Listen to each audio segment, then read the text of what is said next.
Ndugu wazazi, kama mnavyoona, leo ni siku nyingine tena. Ni yule yule tuliyemzoea Mwalimu Alphonse. Leo anafundisha sehemu hii atafundisha sehemu mchanganyiko. Juzi tuliona sehemu mchanganyiko, lakini ilikuwa ni kutoa. Leo tunaangalia sehemu mchanganyiko kujumlisha. Kwa maana hiyo, kama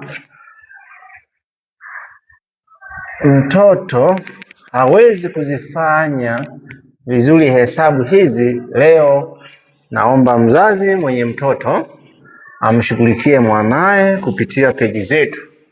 Tunafundisha sehemu kujumulisha. Sehemu kujumulisha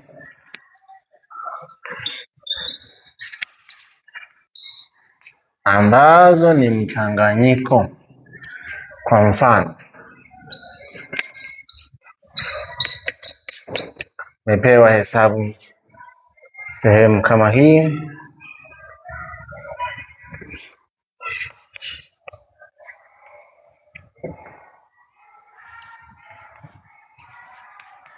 Basi, hesabu kama hii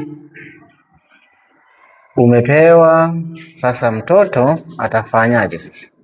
Sasa leo tuandike njia.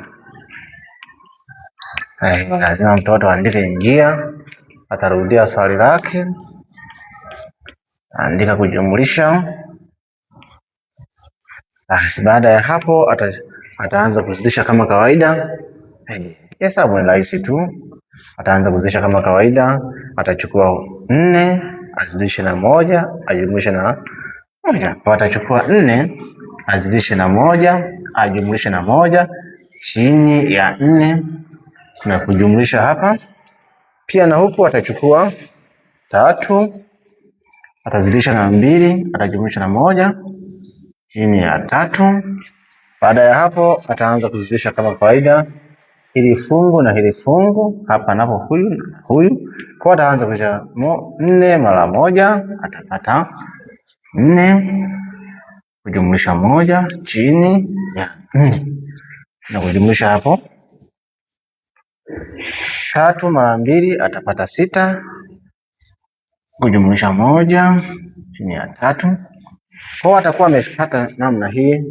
Bado inaendelea hapa, tairudia hapa. Unapata 1 kujumlisha 4 chini ya 4. Huko amepata 6 kujumlisha 1 chini ya 3. Baada ya hapo ataanza kujumlisha kama kawaida. 4 jumlisha 1 atapata 5 chini ya 4.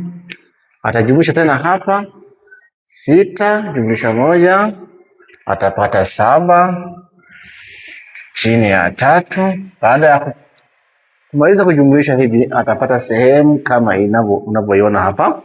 Kwa hapa kinachofuata hapa ni kuchukua hii namba iliyoko hapa ya chini, azidishe huku kwenye hii fraction juu na chini, na hii namba iliyoko hapa chini aizidishe upande wa huku juu na chini kama unavyoona hapo.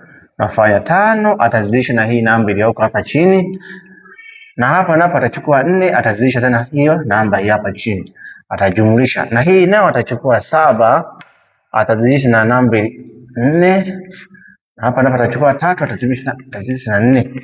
Kwa baada ya hapo ataanza kuzidisha 5 mara 3 atapata 15, 4 mara 3 atapata 12, 7 mara 4 atapata 28, 3 mara 4 atapata 12. Kwa hiyo hapa atakuwa amepata sehemu kama hii hapa yenye namba zinazofanana kwa chini. Baada ya hapo ataanza kujumlisha kama kawaida. Atachukua 15 ajumulishe 28, hapo utaona 5 jumlisha 8 kama kawaida itakuwa ni 13. 13 ataandika 3, ataenda na 1 kichwani, atakuja ajumlisha 1 jumlisha 2 ni 3, kujumlisha hii 1 itakuwa ni 4. Kwa hiyo atakuwa amepata 43 chini ya hii sehemu 12. Basi tumepata namba ya juu ni kubwa, lakini namba ya chini ni ndogo. Kwa hiyo tunabidi tuipunguze hiyo sehemu. Tutachukua 43 tugawanye kwa 12. Unaanza kufikiria 12 mara ngapi nipata 43 au ikaribie kufika 43. 12 mara ngapi? Unaweza ukawa unajaribishia namba moja baada ya nyingine. Kwa mfano mimi hapa nikijaribu 12, nikajaribu labda 12 mara 2, inakuwa ni 4, hapa inakuwa ni 2. Kwa hiyo imepungua, haijafika 43 au ikaribia kufika 43. Kumbe hii namba tayari imepotea. Unaenda namba inayofuata ni 3. 2 mara 3 6, 3 mara 1 3. Hii nao inapelea, lakini hatuwezi kujua kwamba inapelea au imekaribia, lakini hii itakuwa imekaribia. Lakini wewe tuone namba ya 4. Namba ya 4 yenyewe itatupa majibu gani? Namba ya 4 hapa tumepata 48. Sasa kama hapa ni 48, maana yake tayari moja kwa moja imezidi hapa, tuna 43, hapa imekuwa 48. Kwa hiyo tunarudi kwenye namba ya 3. Namba ya 3 ilitupa jibu linalokaribia. Namba ya 3, kwa hiyo ni 3 mara 2 6, 3 mara 1 3. Kwa hiyo tunachukua namba ya 3 ambayo itaingia mara 3 mara 12 na 6, tunachukua huyu tunatoa na huyu. Sasa 3 kutoa 6. Kwa hapa haiwezekani kuchukua huyu unatoa na huyu. Huyu namba ni ndogo lakini huyu ni mkubwa. Kwa hiyo inabidi tukope hapa moja, hapa tuweke hapa. Hiyo moja unayoikopa ina thamani ya 10. Basi hapa kuna 3. Kwa hiyo unajumlisha na hiyo 3. Jumlisha na hiyo 3 inakuwa 13. Kwa hiyo kumbe hapa tumepata 13. Sasa 13 utoe na hii. Inakuwa unachukua 13 utoe na 6, tunapata 7. Kwa hiyo jibu letu tutakuwa tumepata 3, lakini tutakuwa tumebakiwa na 7 chini ya 12. Basi unakuja kuweka jibu ambalo umelipata kwenye sehemu yako. Kwa tumepata jibu kama hilo. Kwa hiyo umepata jibu 3 na kubaki 7 chini ya 12. Kwa hiyo sasa inabidi sasa uirudie sasa sehemu yako hiyo iliyopewa.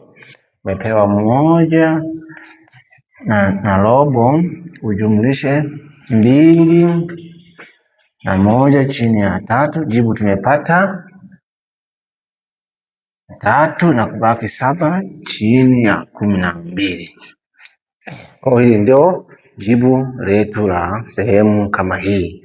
Lakini mzazi, kama unanielewa vizuri, mimi nafundisha online, lakini pia mwanao anaweza akafanya maswali ya kujumulisha kama haya yenye sehemu mchanganyiko.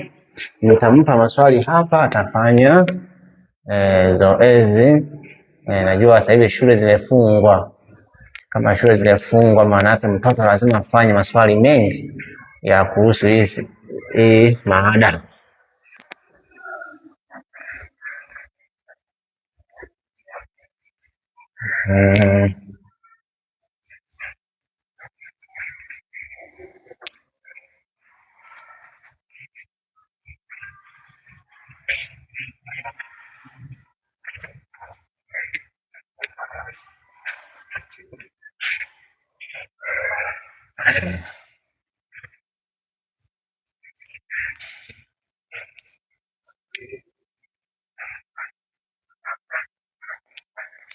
Basi mzazi unayetufuatilia, utampa mwanao maswali kama haya hapa, atayafanya. Basi kazi yako wewe ni kutufollow katika peji yetu na kucomment kwamba mwanangu amefanya. Kwa hiyo unachotakiwa wewe mzazi, utatuma majibu yake au utatutumia message pale na tukupe namna gani unaweza ukatutumia yale majibu. Tunaweza kukupa namba ya WhatsApp ukatutumia majibu yake ya mtoto, tutamsahisha na tutakupatia kwamba mwanao sasa ameelewa, na kama bado hajaelewa basi tutazidi kumfundisha kwa njia nyingine tena online. Karibu.